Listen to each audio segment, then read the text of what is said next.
obviously invited, so call me back. Okay, I love you. Bye.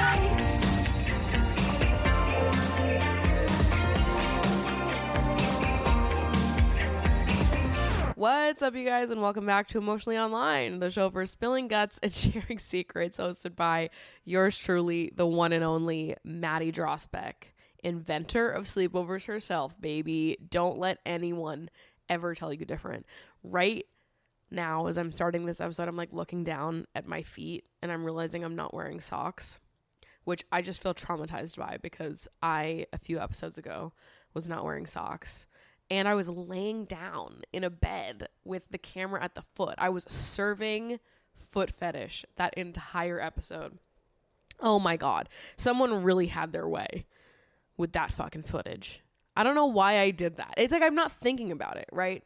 Because actually, I kind of hate when people are like, when you're just like existing on the internet with your feet out, as people do when I'm in my own fucking home, and there's someone in the comments like, for free? And I'm like, what do you mean for free? You're sexualizing my feet, you fucking freak. I'm in my living room. So there is a part of me that like gets annoyed when people are like, for free? And I'm like, fuck you, bitch. Fuck you. My feet are innocent. They are baby feet, okay? How dare you sexualize my footsies like that? My little piggies and dogs. Fuck you. But also, in the same vein, editing back that podcast episode with my dogs out like that, I was like, Jesus Christ, someone needed to tell me to put those bad boys away. What's going on? It like looked like I did it on purpose. It looked like I was playing to the foot fetishists of the world. I was laying down in a bed with my feet at the edge. And the camera was right. Oh, it was just too much.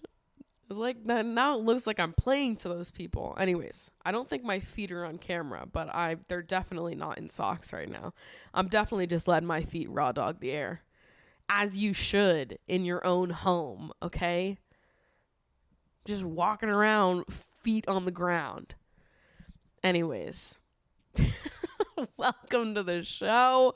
Welcome to the sleepover. We're in our little slumber bags. Oh my God. I can't believe I just said it again. Why do I keep saying that? Holy shit. I just said it again. That's like the third time that I've done that.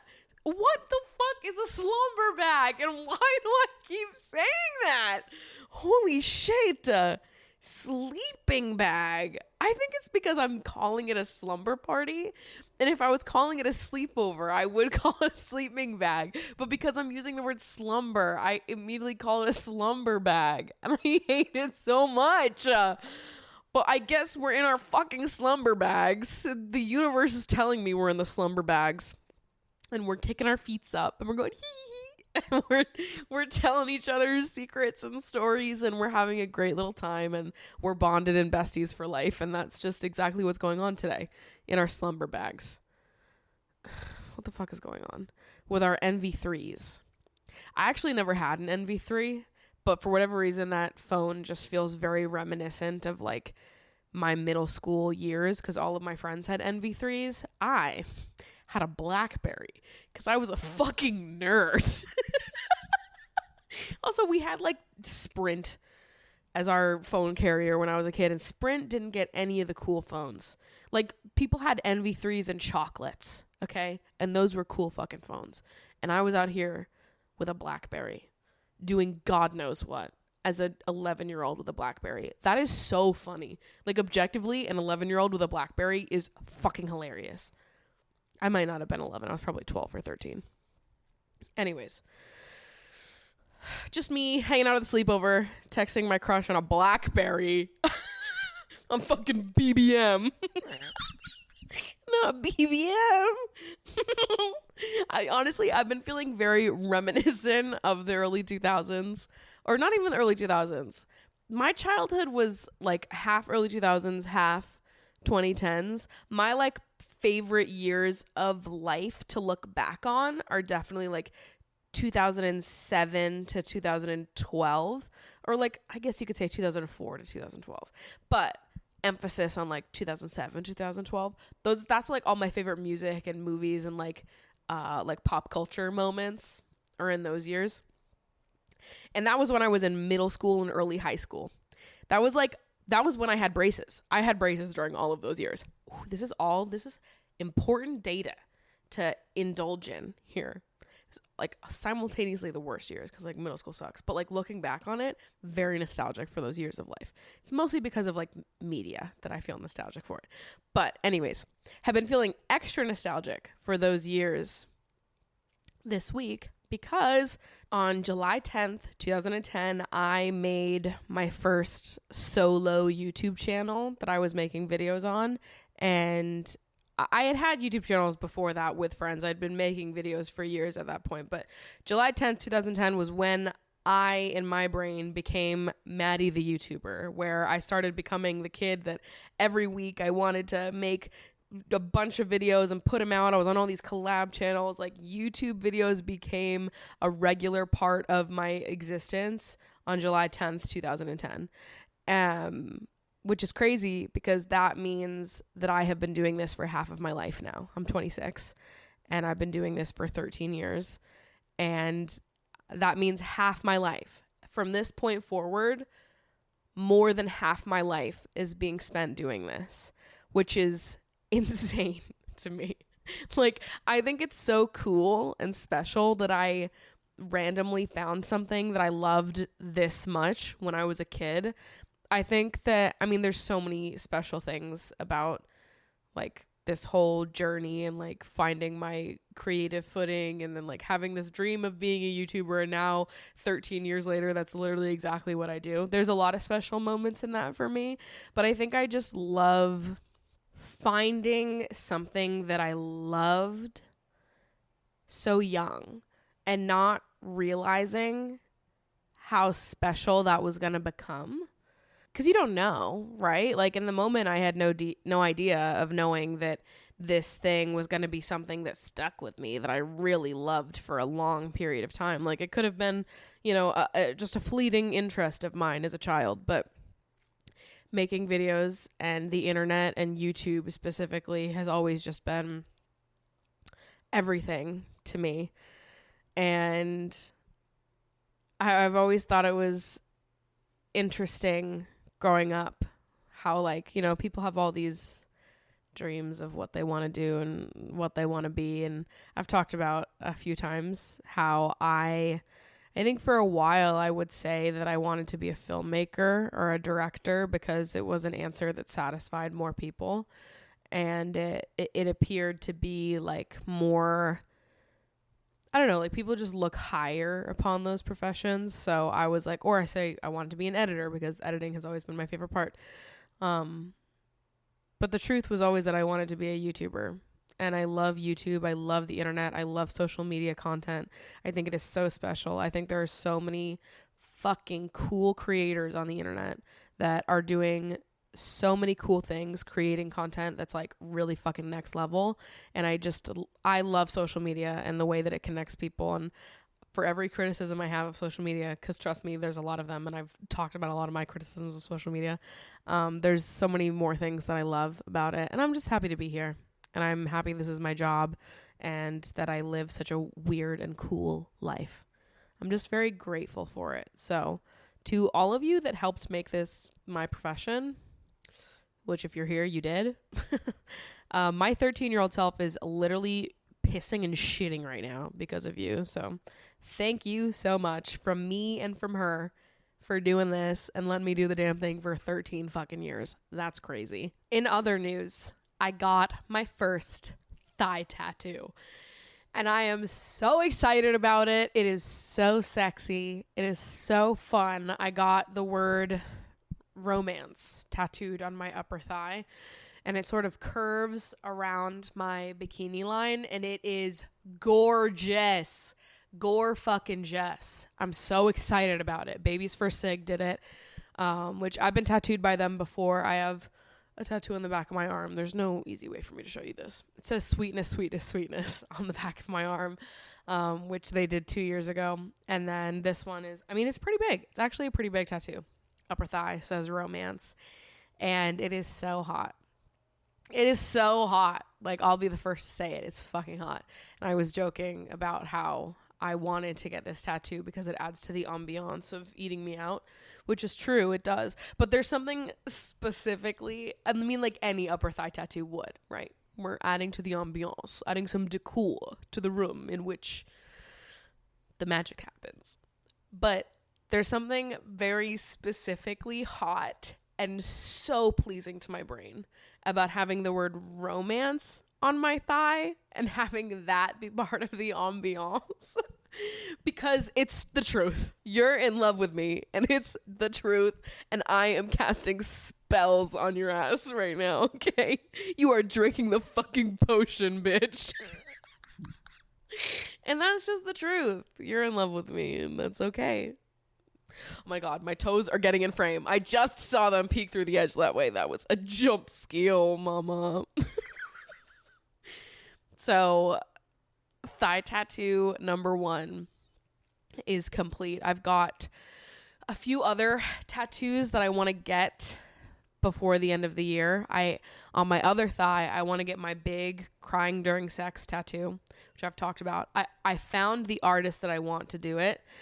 And now I'm just waiting until they have an opening so that I can get it done. But I think I want to wait a little bit because this thigh tattoo was kind of a bitch. Like at first, I was like, oh, this is so easy because I was on the outer thigh. Outer thigh, I felt like I could barely even feel it. I'm notoriously someone who likes the feeling of tattoos also. So this should mean a lot that I'm telling you this. Out of my tattoo, outside of my thigh, that half of the tattoo was totally fine, felt like nothing. When we got to the inner thigh, and a lot of the, there's a lot more saturation in the inner thigh because the O and the M are dragged out. That hurt like a bitch. It hurt so much. I was seeing fucking stars.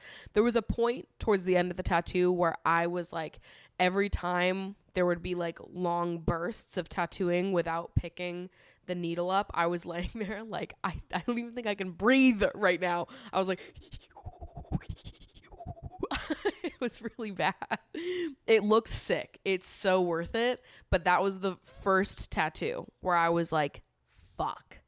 I don't know how much longer I could get that specific area tattooed. Granted, the inner part of the tattoo is very close to like my pubic area. So it is a very sensitive area in general, the upper thigh area, but particularly the inside portion of it. Like I get why I was losing my fucking mind about it. But now when I'm thinking about doing my other thigh, I'm like, okay, I might want to wait a little bit because that one hurt. Fucking hurt. And for the rest of the day after I got it done, I was like, I can't even walk because bending my leg hurt. But it didn't last. It was just the rest of the day that it felt like that. And the next day I was fine. I'm being a baby about it. But if I'm being a baby about it, that should tell you something, because usually I'm not a baby about this kind of stuff. But it kind of fucking hurt. So we'll see. I also want to get my collarbones tattooed, which that will probably be the last one that I do this year, because it feels like a big commitment to get my collarbones tattooed. I really want them done because I think it's going to look fucking sick. But I also feel very aware that my collarbones are like right. So people look at it every time they see me. So I need to make sure I'm getting them done precisely the way I want them to be done by someone that I trust. So we'll see. And then besides that, there's a few others. I booked an appointment for a flash tattoo next month. I'm getting a heart, like an organ, the heart organ on my arm. Heart on your sleeve. It's just a flash tattoo. And I wasn't even thinking about that. I was just like, that's a sick drawing, and I'm going to put it on my arm. So I guess it is a heart on my sleeve, but it's not that serious. But it's very me to just accidentally get a heart organ tattooed on my arm. It's not totally an accident because I know what I'm doing, but it wasn't planned that way. That's what I'm saying. And then I want to get a tattoo for Mango, which I always said that getting pet tattoos is cringe and weird. And maybe it is. Maybe it still is. I don't know. But now that I have Mango, and I just feel like me and this fucking cat are bonded at the fucking brain, I want to get a tattoo for Mango, but I want it to be fucking sick. So my first idea that I've sort of abandoned at this point, because I don't know how I think it's a cool idea. I just don't know how I would like it on my body. But I wanted to get a cartoon portrait of Mango wearing the Britney Spears denim on denim moment. Because if you don't know, denim is Mango's favorite fabric. She loves and lives for it. If anyone comes over here wearing jeans, she's on their lap. If I take a denim jacket off and lay it on the couch, she's in that bitch, tearing it up. She loves denim. And I need to get her a denim jacket made because it's so sweet. But I thought it'd be so funny to get like Mango in the Britney Spears iconic denim on denim look tattooed, which I do think that's a cute idea. I don't know that I necessarily want it. So I think instead I kind of want to get a portrait of Mango and I gossiping in a martini glass because I think that's funny. Like a big martini glass, and we are sitting inside the martini glass like it's a little pool, and we're just gossiping. Just me and my bestie gossiping. I just think it would be sweet. That's my fucking girl right there, okay? I want her tattooed on my body forever. And I feel like my question whenever I saw people with pet tattoos was always like, so what, are you just going to keep getting them for every pet you have throughout your life? First of all, Mango's immortal, so let's cross that off right away, okay? It's her and only her. But also, I'm like, I don't know if I ever will feel this connection with a pet again. Like, if I ever adopted another pet, I'm sure I would have a connection with them and I would love them. That's not a question of mine. But I'm like, would it be like this? I don't know. I genuinely don't know. I think Mango's special. I think that she is one of one.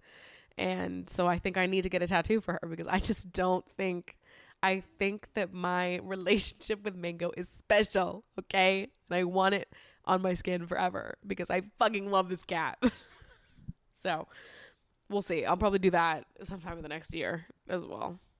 I've got all these ideas. I'm feeling an urge to be tattooed again. It's been a while since I've gotten tattooed regularly, and I'm just having a lot of urges. Lots of urges are going on this summer, okay? All right, let's get into some submissions, shall we? For those of you that don't know, there is a submission box for the show. I go through and I read some of your guys' submissions every episode. You guys can submit whatever you want. Your secrets, requests for advice, stories, tall tales. Are you the asshole? Is your friend the asshole? Anything you want. Anything you want to open up with at the sleepover. Floor is yours, babe. You can say anything you want to say in this box. And the only person that knows that you said it is me. And I'm not telling anybody, okay? I'm not saying shit. I'll just repeat your story anonymously on the podcast. So let's get into some submissions. Hello, Maddie. Thank you so much for your presence on the internet. It is lovely to enter this pixelated world and know that I can still find authenticity and honesty. How do you end a friendship? I had a negative experience with a friend where I was spoken to so out of pocket. Then shortly after, she was behaving as if the event never happened. I never thought someone who I considered a friend would even dare consider speaking to me like that. Now, I want to address this with my friend, but I have no true desire to continue the friendship. We weren't super close and her behavior made it such that I don't want to be closer. I would like to address how I was hurt and move on. I want her to understand why my behavior has changed towards her instead of just ghosting her. I have a friend who believes that closure only serves you if you actually want to continue a relationship with someone who has hurt you. So my question, how would you have this conversation addressing how you were hurt and how you don't wish to continue a close relationship? How do you end a friendship? It's a good question, and it's one that I'm not sure I have all the answers to because I'll be so real, I don't think I'm the best at ending friendships. I've only done it a few times in my life, and I don't think that I was very eloquent with any of them, to be so real. Obviously friendships come and go, and I think a lot of my younger friendships, people that I was friends with as a kid that I'm not friends with anymore, we just like grew apart and it fizzled out, and there was never like I was upset or they were upset. There was no fights. There was no, you just sort of like grow apart from people, or you make other friends and they become the priority. And I think through a lot of life, that has been what has happened with myself and friends. It's not been like big falling outs where I needed to end the friendship or someone else needed to end the friendship. It's more just like we've grown apart, we've gone different ways, we've become different people. But there are probably 2 instances in my life of me ending a friendship very deliberately. And I don't think that I was the best in either of those situations, looking back on it. I think it's easier said than done always, because there's really no eloquent way to end a friendship. It's hard because it's not like a relationship in the way where there's like predetermined like expectations for what your relationship entails. When you enter a relationship with someone, there's always like the threat, I guess, of breaking up on the table. That's always a possibility. But with friendships, that's not necessarily the case. Like, you don't enter friendships with the thought of like, oh, this could end someday. Like, you just think that we'll be friends on and on and on, over and over again, on a loop in this lifetime and the next. Maybe that's just me. But in my head, I'm like, when I'm friends with someone, I don't picture an end to the friendship ever in the same way that maybe I would a relationship, because it feels more expected that like, oh, relationships, you're only going to end up with one person in the end. Well, most of us. You're only going to end up with one person in the end. But with friends, it's like you can have so many of them at any given time. Maximum number of friends, always, all the time. Infinite, right? So there's no real need to end a friendship unless, of course, something gets really toxic and awful, which I've been in those situations before.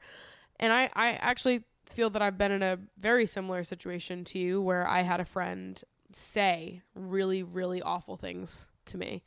And they were things I tried to get past. And eventually I realized I couldn't.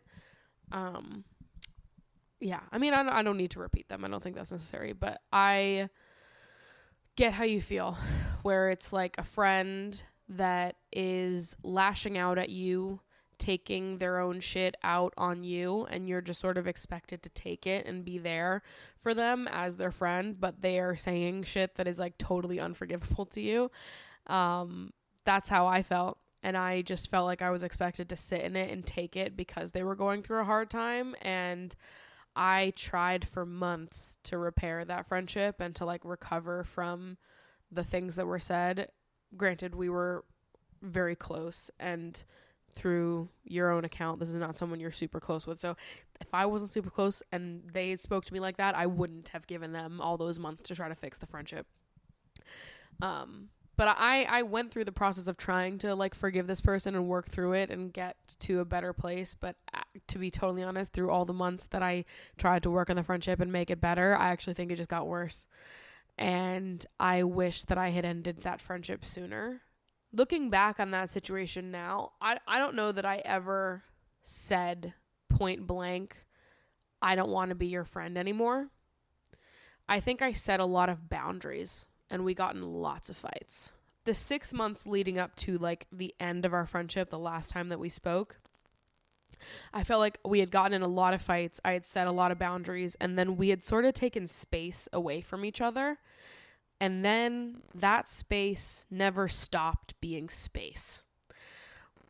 And so the friendship ended, and there was never really a conversation on like, this is the end of our friendship. It was more like we got in all these fights. I had set a lot of boundaries that ended in us being like, okay, we need space from this. And then we never interacted with each other ever again after that. And I think in the moment, I didn't feel like there was a better way to go about it. It's not ghosting, because I think we both know why the friendship ended. It was very obvious why the friendship ended. We were fighting constantly. It's not a mystery why things didn't work out, but it wasn't like we sat down and were like, we're not going to be friends anymore, which I don't think that ever happens. You know, I don't think often people are like sitting down and like signing a severance contract. It's just sort of like, you get in a fight and you don't speak, or you set boundaries, you take space, and then you just never speak again, or you grow apart. I don't know if that's the best way to go about it. I think I handled it as best as I could at the time with the tools that I had. Was it the best that I could have done knowing what I know now? I don't think so. I think I probably could have been more delicate with it. I probably could have been clearer. I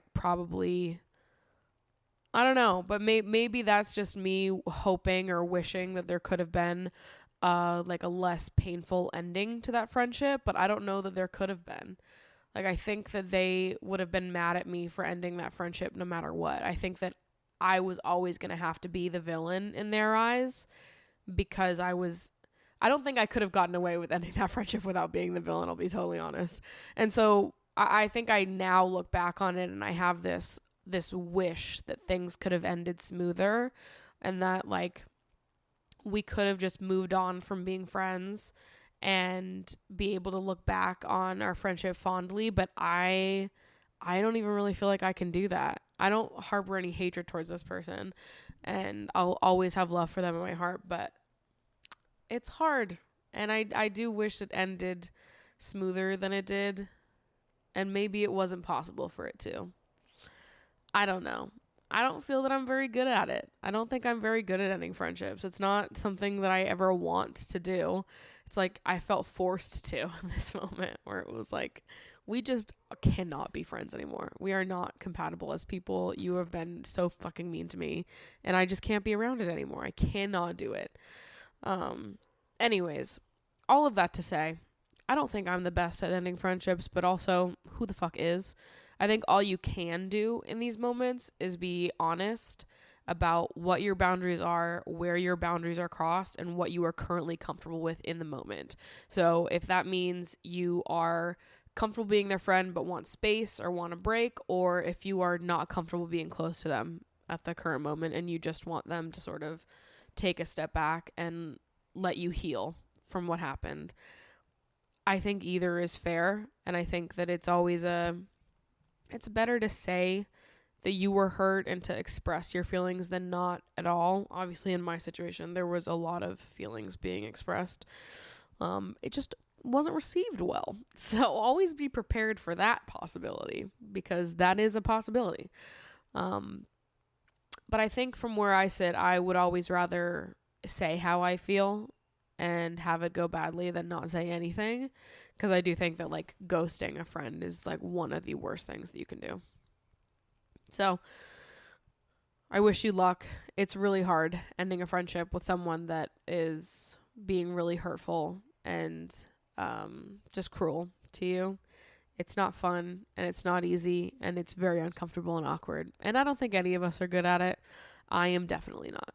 So sending you all of my love and support, because I would not want to be back in that position. So Godspeed. Hey, Maddie, I really love and appreciate the space you've created online for the soft romantic girlies. We thank you. Okay, so I'd all but given up on Hinge, haven't we all? But I matched with a guy who had a picture with a girl I know from school on his profile, which felt like a green flag to me. I don't know why. Turns out he was in the year above us at school. We just never noticed each other, and we got to chatting and ended up talking on the phone for an hour or two that same evening. There were loads of great green flags and a couple of amber ones. He messaged me after the call and recommended me this film that just felt a bit Joe Rogan-esque. So I asked him what he thought about Joe Rogan, and he started off a conversation in which he revealed he likes Joe, respects him for being authentic, thinks if anyone was recorded for as many hours as Joe Rogan, we'd all say some dumb stuff. And when I pulled out some of the sexist/racist shit he said he doesn't believe in white privilege, likes Jordan Peterson. And I didn't have the energy to convince him, so I just said, I feel like maybe we just don't align here, and called it a day. I'd love to know how much grace/energy you'd give if there were a lot of good stuff and green flags there, but there was this one negative. Do you argue the case for why these podcast bros are dangerous, or do you just accept you can't argue with someone who doesn't want to hear it? It feels like even the good guys love these creepy podcast bros so much. Okay, I'm telling you right now, the good guys do not love these creepy podcast bros so much. This guy sucks, and it sounds like a lot more than just one red flag. This sounds like a million really red flags. No. This is a no. This is a hard no. This is a big red flag. This is a fuck this guy. The red flag is not just, oh, he likes people like Joe Rogan and Jordan Peterson. That is a red flag, but within that there are a lot of other red flags, right? Because Joe Rogan is someone who continuously spreads vaccine misinformation on his podcast. Jordan Peterson's a fucking raging transphobe. Like there are all of these other red flags within both of these people, right? They're awful fucking people. So if you like people like that, if those are the people you are looking up to and listening to, if you align with the way they see the world, fuck you. Seriously, completely and truly from the bottom of my heart, fuck you. So in my opinion, if I was dating someone and they revealed this to me, that would be an immediate see you fucking later. You're blocked. That's just like, to me, the flags don't get redder, babe. And I don't think that there is any grace that needs to be given there. I don't believe in giving shitty people grace. I think we can give grace to good people that make mistakes, but I don't see racists and transphobes as good people. I see them as the fucking worst, and I hate them. And I love a lot of people that are very impacted by what people like that say. So I don't believe in giving grace or space to those people and their opinions. I think they're shitty. I think the people that support them are shitty. And that's that. I have very strong opinions about this shit. I don't make any sort of space for those dudes. I'm very much like, you like that? You're out. You're dead. Boo, boring, loser. I want to be with someone that carries the same set of values as I do. And I just think if those are the people you look up to, we do not value the same things. And that's that. And that's more than just one little red flag. That's a big towed truckload of red flags. So that's how I see it. That was maybe the most to the point answer I've ever given on this podcast.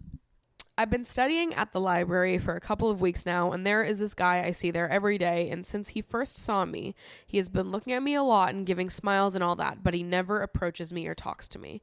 To be honest, I got my hopes up a little bit because I thought he would try to get to know me, but it doesn't look like he's going to.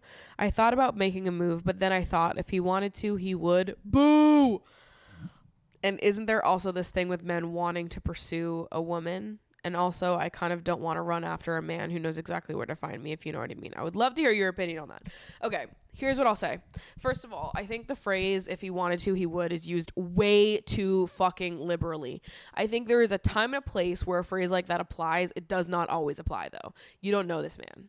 He's a stranger. It doesn't apply here. If he wanted to, he would, cannot possibly apply when the person has no idea who you are, right? It's not a matter of if he wanted to, he would. He doesn't know you. There's no reason for him to want to, right? Beyond just being like, oh, you're cute.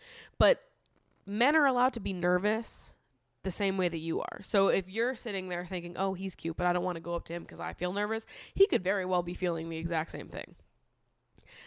In my opinion, I think if you think someone is cute and you're feeling something, it's worth making a move on. There have been times in my life where I have felt that way about people and I haven't made a move, and I don't know that I've ever regretted not making a move, but I've definitely always been like, it would have been more fun if I just went for it. If I just saw it and went for it. I think in my present day life, I am way quicker to just make moves and flirt with people and see what's up, see what's going on if I'm interested in someone, and it's way more interesting this way. I've definitely been rejected. I did a whole podcast on rejection last year. And I think that I'm happier living a life where I experience rejection, but I also am true to myself and how I feel. And I put myself out there when I am interested in someone versus never saying how I feel and waiting around for someone to pursue me all the time. That sounds miserable to me. I don't want to live a life where I'm constantly waiting around for a fucking man. That is dumb. If I like someone, if I think they're cool, if I have good things to say about them, then I'm going to tell them. If I think they're interesting, if I want to get to know them better, I will say it. I'm not going to wait around for someone to say that to me. I do not care. I'm not going to sit here and analyze like, oh, if he liked me, wouldn't he have done it? People don't do shit all the time for various reasons. Like, I can't control how someone else feels or what level of confidence someone else is at, but I know where I'm at. I know what I want, and I am happier easier to put myself out there and be true to myself than not do that. I think anything else is just overthinking. Just fucking do it. Like, who cares? It's a stranger at the end of the day. You might as well. And I think when we analyze things and we start doing the, oh, if he wanted to, he would. Don't men normally do this? Whatever.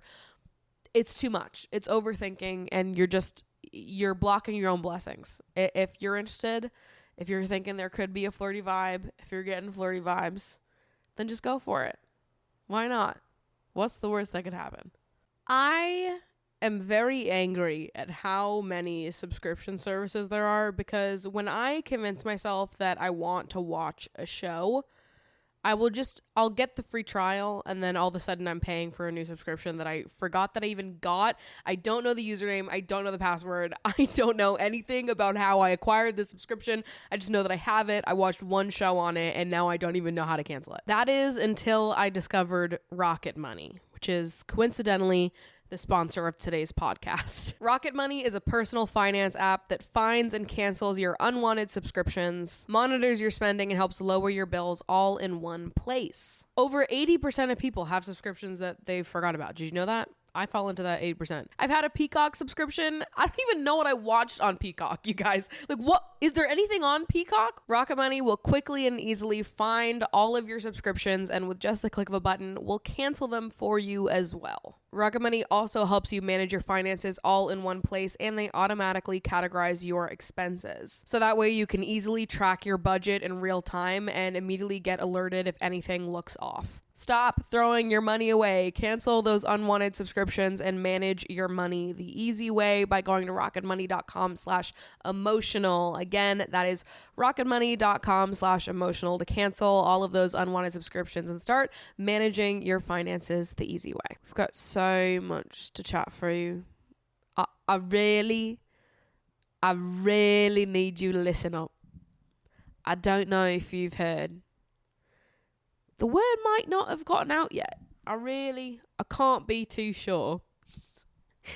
But the Islanders are back in the villa. However, they're now in two villas.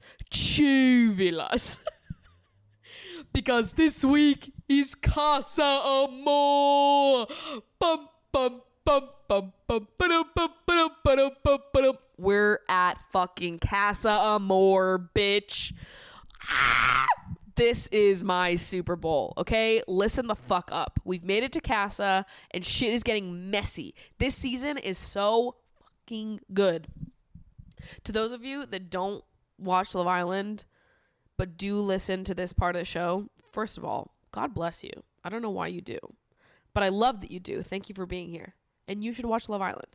But Casa Amor, to those of you that don't know, is week 5 of the show.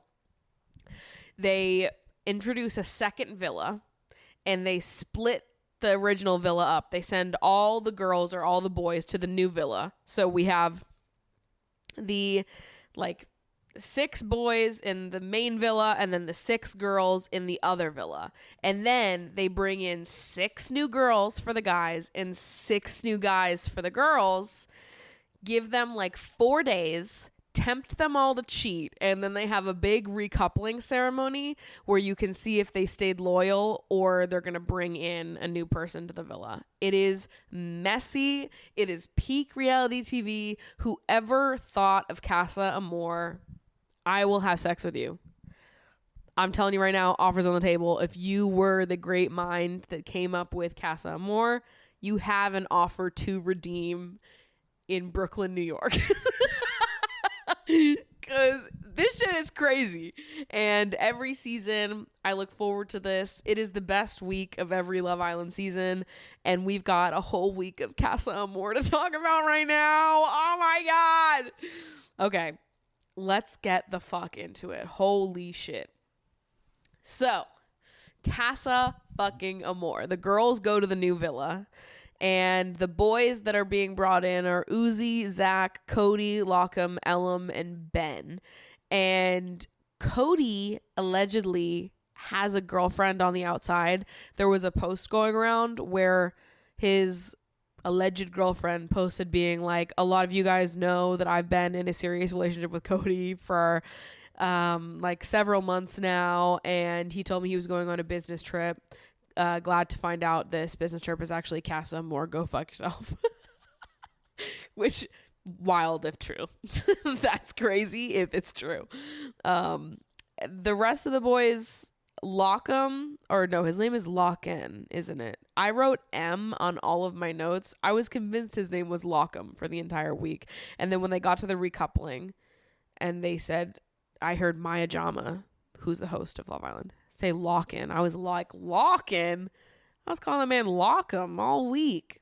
But Lock-in and Uzi are both cuties. Zach, Cody, Elam, Ben, whatever. Uzi and Lock-in are the hot ones in CASA AMOR.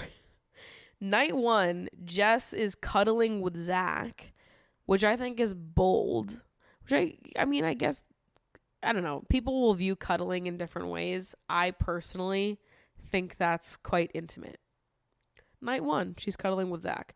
She's technically with Mitch in a friend couple right now, but she wants to be with Sammy. So I was like, bold moves, Jess.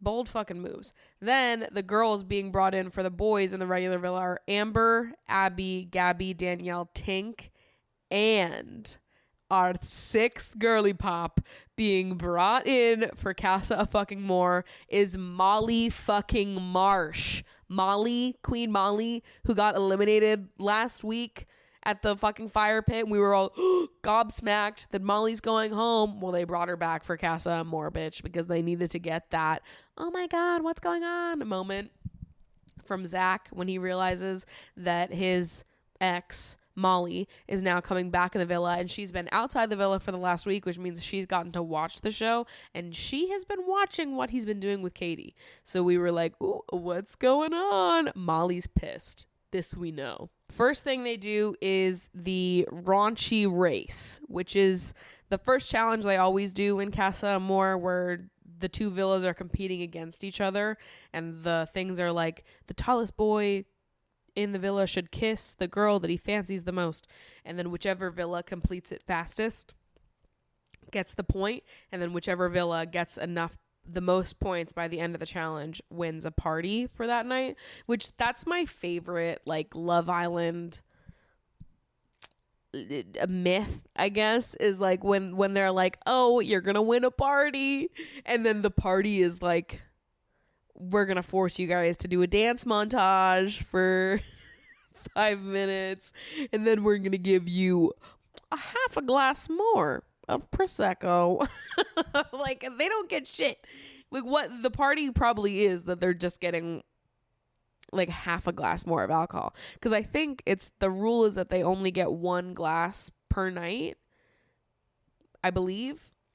And I think that if they get a party, I don't know that they get much more than that, or what it entails, because it doesn't ever look like that much different is going on between that party house and the non-party house. So it must just be the amount of alcohol they're allowed to consume or something. I don't really fucking know.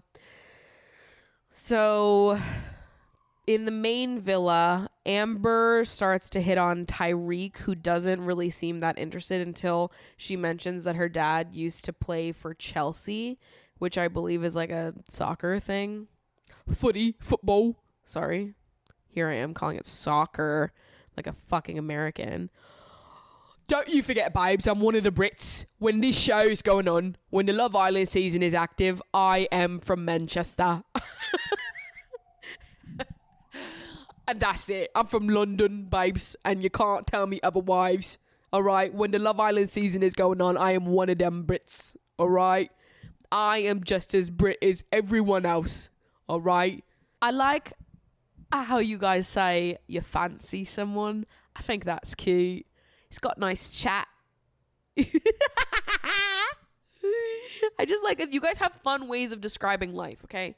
I'm team British people. I'm abandoning the Americans. While all of this is going on, Molly and Zach have their conversation where she's basically like, I'm mad at you, but I love you. And she asks him for reassurance and basically to like prove that he's still into her and that he wants her more than he wants Katie. And then he like tries to kiss her and she's like, I'm not going to kiss you. And she's like, you have to earn that. And then he starts pouting and asks why 100 times. And she's like, no, I'm not going to do that. I'm not going to do that. And Zach is like, why? Oh, but why? And it's like, you know why. What? Shut up. That is such an ick. If I say no, if I said no to anything intimate like that, cuddling, kissing, fucking, whatever it is, if I say no and you ask me why more than once, ick 5,000. You can ask why once. If you start going, but why? But why? Every single time I set a boundary, that is so... It's an ick. It's a turnoff. It's annoying. Then in the other villa with the original girls over at Casa Amor, Elam and Catherine are sort of vibing, which is a choice on Catherine's part. Cody then asks Jess to sleep with him tonight, and she says yes, sleep in the same bed. They end up cuddling, so now Jess has cuddled with Zach and Cody, which not that Sammy gives a fuck, right? Because Sammy probably doesn't even like Jess. But if I was Jess and I was like, Sammy, I don't think I would want to be cuddling with other men, but maybe I'm the dumbass here. I don't know. There's honestly at the beginning a lot of cuddling going on the girl side of things, and the boys aren't doing that much, which is usually the other way around, where the second the other people go in there, the boys start moving mad pipes. But that really wasn't the case this season. Tyreek, I've got my eye on you though. Beginning of the week, I was like, Tyreek is about to join the fucking club of all the awful men in Love Island history that have gone absolutely buck wild bonkers during Casa Amor, because for the week leading up, Tyreek was going on and on about how he misses the game and whatever else. Well, the game is here, bitch. Have at it. Catherine then kisses Elam outside of a challenge, which is wild because I feel like Scott is way cooler than Elam, but maybe she's seeing something that we're not seeing. I thought that was crazy though, because I feel like Scott actually likes Catherine as much as people in the villa were like, Scott's fake. I don't see what they're seeing personally. So Catherine kissing Elam is wild. And it almost feels to me like people have gotten in her head and convinced her that Scott doesn't like her, when I actually think that he does. And then, so in a shocking turn of events, I thought out of all the girls, Ella to me felt like the one whose head like no way was going to turn, because she's seemingly obsessed with Tyreek. However, Uzi is someone that Ella knew before Love Island. They're signed to the same modeling agency, and they've hung out before, they've flirted before, and there was like the possibility of them going on a date and giving it a try before Love Island. So then when Uzi gets brought in, Ella is like, oh my God, this is the guy that I've sort of had a thing for leading up to this. Like, if there was anyone that was going to turn my head in here, if there was anyone that I was going to be interested, it was going to be this guy. So then Ella starts to be like, well, I could get into Uzi. I'll be so real. I could get into the ooze. And they're like sitting on a couch talking, and Ella is literally staring at Uzi's lips as they're talking. And then he tries to kiss her, and she sort of swerves him. And she's like, I just need more time, which I think is a little funny because she was staring at his lips. Like, I was watching her being like, oh my God, Ella, what are you doing? I thought you were so into Tyreek. Why are you staring at this man's lips? And then he went in to kiss, and I was like, yep, that's the natural next step when someone's staring at your lips. And then she's like, no, it's too early, not yet. Which is also fair, but I was like, why are you staring at his lips then? Oh my God, girl, what the fuck? Then there's a truth or dare challenge thing that happens on the girls' side, where Catherine kisses Elam again. Uzi and Ella officially kiss. And then at the very end, they do a twerk line, which is the most bizarre thing I've ever witnessed in my fucking life.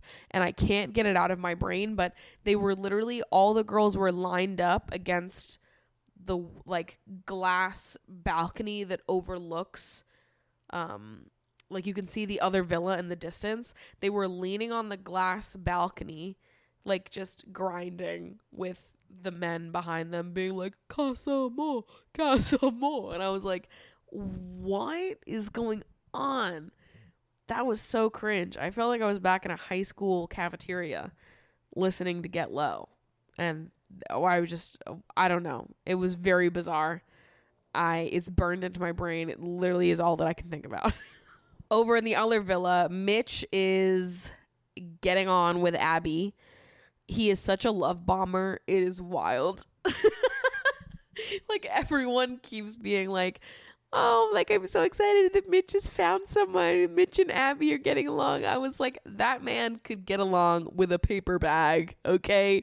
That man likes anything that breathes. He is a love bomber. He just finds his target and he love bombs. And he's like, you are the best. You were...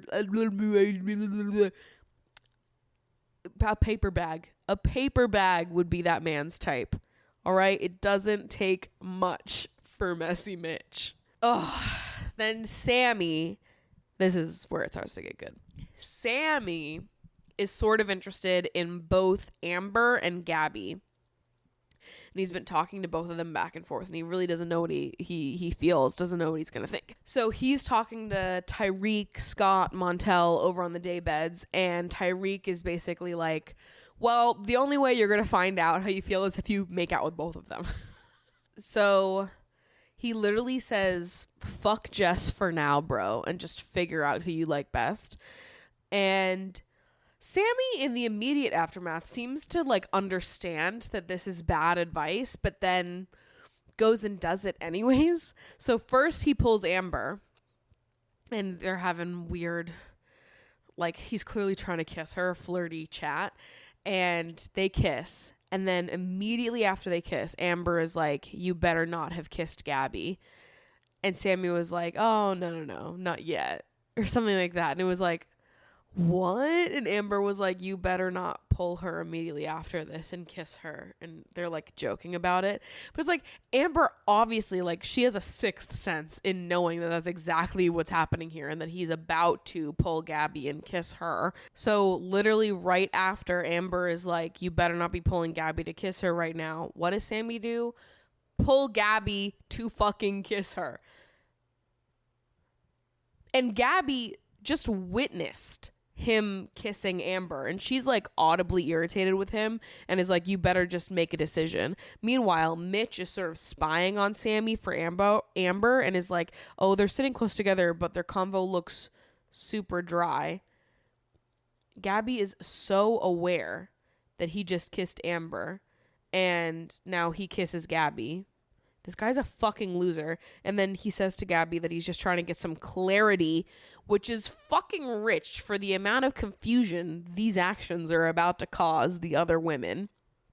And then Gabby is like, I mean, I just saw you kiss Amber, so I'm feeling a little bit mugged off. And it's like, this is what I don't understand, right? I don't understand why people convince themselves that it's going to be different for them. They see a man treat someone else some way, and then they're like, but I'm different. You're not different.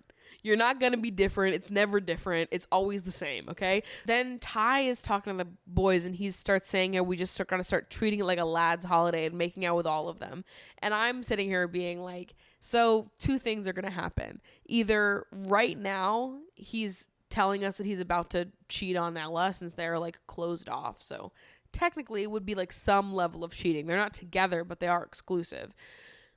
So either he's telling us that he's like confirmed about to cheat on Ella, or he's telling us that he's comfortable getting the Jake from season 7 treatment, because that is exactly what's going on right now, where it's like, okay, you're either doing the cheating yourself, or you're going to spend the whole week during CASA playing nice guy and pretending like you're one of the good ones while encouraging all of the other boys to cheat. And when we get to movie night and your ass is exposed, you're going to look like the asshole. I also find it so interesting that in all the conversations that the boys are having with each other, the main reason they have towards one another for why they should explore other options or potentially cheat on their partners is you don't know what they're doing in the other villa. That is not a good reason to cheat on someone. Not that there would be a good reason. I mean, they're not actually in relationships. So this is Love Island speak that I'm doing right now. It's cheating in the Love Island universe. Wouldn't be in the real world. But if your only reason for pursuing another connection is you don't know what they're doing over there, you're doing like tit for tat basically, where you're like, oh, well, I don't know what she's doing over in the other villa, so just in case she's bringing home another guy, I'm going to make out with this girl and bring her back just in case so I don't look like a fucking loser. I think that is like the dumbest way to live life, to live your life in fear of what's going to happen or how someone's going to make you look, so much so that you are not truthful to who you are and how you feel. You would rather act in ways that don't align with how you feel to avoid looking dumb if they bring someone else back. It's so stupid. It's like people will do anything to avoid vulnerability. It's astonishing, and I think you look dumber for that, if I'm being so totally honest with you. Then Ty starts encouraging Montel to kiss Tink, even though Montel has been pretty content with Leah the whole time that they've been in Casa, and it's just like, yeah, I am thinking of Leah, I have a good connection with Leah, whatever. And then Ty is like, but you should go kiss Tink. And then Montel is immediately like, okay, Captain Ty, and just like goes off and does it. Pulls Tink up to the terrace and kisses her. And I was like, what is going on? First of all, Montel and Ty, you will pay for your crimes against Leah, okay? You will fucking pay for it. Because Leah has truly done nothing up until this point. Nothing at all. And you were just like, oh, you're torturing this poor girl. Then in the other villa, we see Whitney and Lock-In starting to get cuddly with each other, and they end up kissing, which I actually really like them together and could potentially be rooting for them to win. We'll see how it goes, but that might be who I'm starting to push as we're, going towards the second half of the season here. Back in the other villa, back in the main villa, Sammy admits to kissing Gabby to Amber and tells Amber that he likes Gabby more, and she doesn't really seem fazed by this, even though she literally predicted it. Then in like the final minutes of that episode, we see like a confessional chat where Sammy's like, I told Amber that I like Gabby more, but I actually think I'm stupid and I like Amber more. I don't know what to think. And so at the end of the episode, I was like, this man needs a muzzle. What is going on? And then we make it to the recoupling, which I felt like happened so fast. I felt like they just got there, but the recoupling is happening, and let's get into it. So first we have Sammy and Whitney, who are totally single right now, so they have to pick first. Sammy ends up picking Amber, so fuck Gabby, I guess, and Whitney ends up picking Lock-In. Then we get into seeing the couples that are coming back and if they're staying loyal or not. So then first up we have Zach. Zach is paired up with Katie right now. He ends up picking Molly, bringing Molly back into the villa, and Katie comes back alone. Katie remained loyal to Zach, and I think that Katie handled herself like a fucking professional in that recoupling. She was basically like, good for you guys. Like I didn't feel a connection in Casa, so I wasn't going to bring back someone if I didn't feel anything. But like hats off to you. We were early days anyways. Handled like a fucking professional, Katie. Montel then sticks with Leah, and Leah sticks with him, which this causes a little bit of drama. Tink is like visibly mad that Montel didn't recouple with her, and she whispers so fake when he sits down with Leah, and then Maya Jama is like, so I sense some unsatisfaction from some of the Casa girls, like what's going on? And Tink was like, he's not gonna say it, but we had a night in bed that wasn't exactly PG, and I'm shocked that he's not picking me right now. And everyone's like, what's going on? A night in bed that wasn't exactly PG? What does that mean? And then Montel was like saying that nothing ever happened. And then Montel was like saying like it wasn't a difficult decision for him and he always knew he was going to pick Leah. He's an asshole. And Leah's being super sweet and polite, and she thanks Tink for being honest with her, and they keep it moving. I cannot wait for that conversation to happen later on, though. Then next up, we've got Scott, who stays loyal to Catherine, and Catherine comes back with Elam. So Catherine has decided that she wants to be with Elam over Scott, who has now remained loyal to her. And oof, that was a rough one, because I don't know if we're missing something, but as an audience, I feel so confused where all the Scott hate is coming from, why Catherine is so mad at Scott, because I don't think Scott has done anything. I don't think he's done a single thing. But then Catherine comes in guns blazing, and Scott was like hurt, obviously, because he's like, what the fuck? Like, I really like you and I just stayed loyal to you. And right before they left, there was that drama at the fire pit where Scott had to round everyone up and basically fight with them and be like, no, I do genuinely like Catherine, and how dare you make her feel bad and make her feel like I don't like her. So at the recoupling, when Catherine comes back with Elam, Scott is like, maybe some of the opinions at the fire pit the other day were aimed at the wrong person, and Catherine gets pissed at that. But like, is he wrong? Is that an unfair thing for him to say? Because he was getting like totally bombarded at the fire pit with everyone telling him that he was fake and that he didn't actually like Catherine. And now he feels like sort of vindicated. And he's like, well, clearly I liked her because I stayed loyal to her, but she didn't stay loyal to me. So perhaps all of your guys' jabs should have been aimed at someone else. Then we get to Mitch, who picks Abby, and Jess comes back alone. I was kind of shocked by this. I thought that she was going to for sure bring back one of the CASA guys just because she's not paired up with Sammy right now. So it was like she would have nothing to lose if she did bring someone back, because it's not like she knew that Mitch was going to couple up with someone. She's in a friendship couple right now. So that was interesting. And then we get to the very last recoupling, which is Tyreek and Ella. Tyreek stays loyal to Ella, and Ella brings back Uzi. I was like, holy shit, this is fucking good. This is so fucking good. Everything that's happening right now is so fucking good. I have not been a fan of Ty this entire season. I think he's like such a textbook fuckboy, and not to be a fucking hater that believes in revenge, but I'm just so positive that there are several women out there somewhere in the UK that have been wronged by Tyreek at some point in their lives, and they are watching this show fucking giggling and cackling right now. And I stand with those women, okay? I support and I stand with those mystery fucking women sitting at home in their living rooms with their girlies, fucking scream laughing at the television, watching Tyreek have his heart broken. Okay?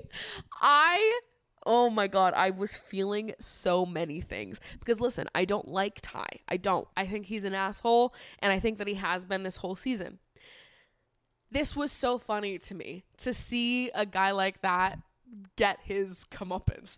I believe in karma, and I believe that man has done enough fuckboy behavior in his lifetime for this to make sense, and for some women in the UK to be sitting at home going, absolutely, this man deserves that, and giggling and cackling. And I wish I was in those group chats so badly. You have no fucking clue.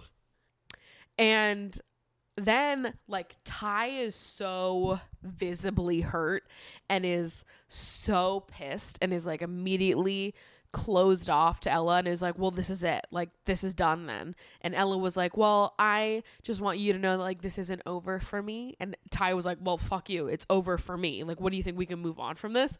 I was like, this is how villains are made, okay? This is Ty's Joker moment. He's not recovering from this. I was like, we are witnessing someone in real time be converted to the villain for the rest of their lives, okay? There is, at no point is Ty going to recover from this emotionally. And listen, as much as I don't like Ty, and I hate to say this, I hate to be the defender of men, especially a man that I don't like, but he is not in the wrong here. He is right to be mad. He is right to be pissed off. I understand why he would never want to speak to Ella ever again. He's not wrong for any of it. And then they're talking around, he's talking to somebody else later on around the fire pit where they're like being like, oh, Ty, you should give Ella a chance. Like, she really loves you. Give her another chance. And Ty is like, we were closed off. What's the point in being closed off if you're not going to be closed off? And everyone else was like, oh, well, she let you explore when other girls came in earlier on. And he was like, we weren't closed off. Like, that was when we were open. Now we are closed off. We closed things off purposefully. And she still went and did this. So what is the point of being closed off? What is the point in being with her if it means nothing? And I was like, fair fucking point. Listen, I don't like the guy, but he's not wrong. He's totally in the right in this situation. Now, am I rooting for his downfall? Maybe, okay, because it's good television. But is he in the wrong in this particular situation? No. So, I don't know. He is such a confusing and conflicting Islander for me because on the one hand, I do not like him and I'm not rooting for him. But on the other hand, it's hard not to root for him. Art texted me and was like, Ty might be the Ekin-Su of this season, which is a controversial thing to say, but also I get it. He is what's making this season so good. Like, he's not Ekin-Su in like all the same ways that Ekin-Su is Ekin-Su, but like Ty is our Ekin-Su in the way that Ty is making this season like fucking messy and incredible. He was stirring the fucking pot in more ways than one. He is the drama. And maybe I do like Ty. I don't know. He's our Ekin-Su. He is our Ekin-Su, okay? We've discovered it. Ty is the Ekin-Su of this season. Then Catherine is going on and on, like, so mad about what Scott said around the fire pit. And I'm still, like, so confused here about how Catherine thinks that she's in the right and how no one is calling her on it. I'm like, what are we not seeing? Did we miss something? Because why does everyone hate Scott? Why is everyone being so mean to him? And why is everyone just like going along with Catherine being like, Scott's like a raging asshole? When I don't feel like Scott has done literally anything besides be loyal to Catherine. And Catherine has made him look like a dumbass for that. And somehow she's mad? I don't get it. I am very confused. And then Montel and Leah have a chat and he tells Leah like nothing happened. This like night they had in bed that wasn't PG, like literally nothing happened, which I just don't believe. So I'm astounded that Leah appears to buy this story because I think it makes no sense. But go off, Montel. And I'm like so for sure that the producers are going to send those girls back into the villa like they have done in other seasons to like have a lunch with the other girls. So I'm sure that we'll hear the story from Tank if there actually was something to talk about there. Then all of the single Islanders get sent off for drinks. So it's Ty, Katie, Scott, and Jess. Ty then starts flirting with Katie and Ella's like losing it. Ty is not like actually moving on Katie. He's just flirting with her because he thinks it's fun, and Katie is aware that that's the situation as well. And like honestly, Ty can move however he wants right now. Ella was the one that betrayed him, so he can do whatever he wants. And like, how dare you make me defend a man like this, Ella? How dare you make me do this? And Catherine, you too. How dare you make me defend two men like this today on the week of CASA AMOR on my Super Bowl? You make me defend men. Oh my God. Catherine's still yelling at Scott because he's somehow in the wrong here because he stayed single and didn't make a connection. In her mind, She's mad because she thinks the only reason he stayed single is because he didn't make a connection and not because he was waiting for her, which I think is weird because that's a big accusation to be like, the only reason you are single is not because you want to be with me. It's because you didn't meet anyone else that you connected with in CASA. And he's like, no, I did. There were other options for me in CASA. I could have gone for any of those girls, but I didn't because I want to be with you. I like you. And she's like, no, you don't. And I'm like, so what's going on here? Because he's telling you one thing and you're like, no, the only reason you are single, the only reason you came back single is not because of me. It's because of you. I don't know. Where is she getting this from? What are we not seeing that is helping her draw these conclusions? Is it truly out of nowhere the way the producers and editors are making it seem? I don't know. Then Jess starts to get pissed that Sammy isn't choosing between her and Amber. And Jess is like, when is this going to end? You keep putting me in all these triangles and like I'm over and done with it, which is fair. But also, like, you don't need to still stick with him. Why are you giving him more chances? Like, if you want someone to be all about you and to be like, Jess, which I think that anybody deserves that, to have someone's full attention, to have someone to be like excited and want them. If you are done with the flirtationships and the triangles and like all of that, if that's not fun and mysterious to you anymore, you are allowed to at any point say, I'm done with the games. I'm done with all these, you know, whatever. I want to like actually be with you or not be with you. It's like yes or no. That's fair. And you can do that. You don't need to keep being like, oh, but Sammy, like the man's a loser. Like, I don't know if he's going to change. I'll be so real, Jess. I don't know if it's worth it.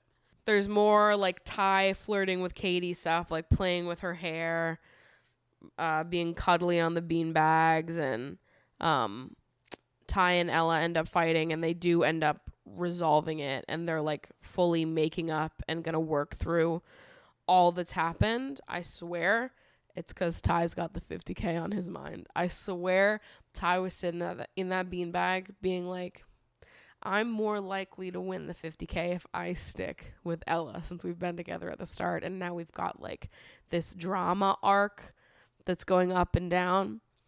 I feel like he knows what he's doing, and I think he's got that $50K on his mind. I don't know if I believe that he's like fully recovered from his Joker moment. I feel like we witnessed something very dark-sided during that recoupling ceremony. Okay, that man had his heart broken on live TV. It's not live. It's close to live though. Only a few days delayed. Then at the end of the week, Uzi starts making like light moves on Katie, which I actually think they would be cute together. I'm interested to see if that goes anywhere. And Zach and Molly go to the hideaway, which the only thought that I had there was just that men need to start wearing lingerie. Why do men not wear lingerie? Like, why is it that it's like sexy time and then they go to the hideaway and there's like a closet full of lingerie for women, which I love. I love dressing up in a sexy little costume. Harnesses, tie me up, do whatever the fuck. It's so fun. It's theater, mama. I love it. But why can't men also do that? I want men to be in costumes for sex. I want men in leather and lace. I would look at a man in a lace thong and I wouldn't be mad about it. It doesn't necessarily need to be like women's lingerie for men though. Like we could make sexy lingerie for men. There is. What do you mean we should? There is sexy lingerie for men. Not nearly as many options as there is for women, but like Love Island could set up a sexy clothes closet for men too. In general, I do think that men should lean into that. I think it would be fun. Is it not? Just a little bit of theater, a little bit of drama. I love and live for it. Anyways, that's some food for thought to end this podcast on, because that is the end of our week at CASA AMOR. And next week is when movie night happens, and we get to watch clips of all the drama happening, and everyone can see all the things that they missed, and more fights can start. I love this show. I love the shit stirring. I love it all. There's just nothing better to me. It's summertime vibes. and it's a wet hot summer and we're in the villa and we're having a good old fucking time. There is podcast merch still available. We had some additional sizes, some stock replenishing come through, so there is more stock available in some of the sizes that were previously sold out. So if you couldn't get your size before, check it again. There could be some additional product that was added to your size. Be sure to follow me on Instagram at @MaddieDrossback to keep up with me and my life in between episodes. I love you guys so much. Thank you so much for listening, and I will see you next week.